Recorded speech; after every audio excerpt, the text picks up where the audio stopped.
धीमहि धियो यो नः प्रचोदयात् स्वाहा इदं गायत्र्यै नमः ॐ भूर्भुवः स्वः तत्सवितुर्वरेण्यं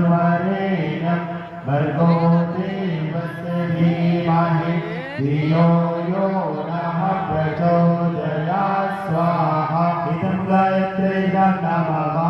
ॐ भूर्भुवः स्वः तत्सवितुर्वरेण्यं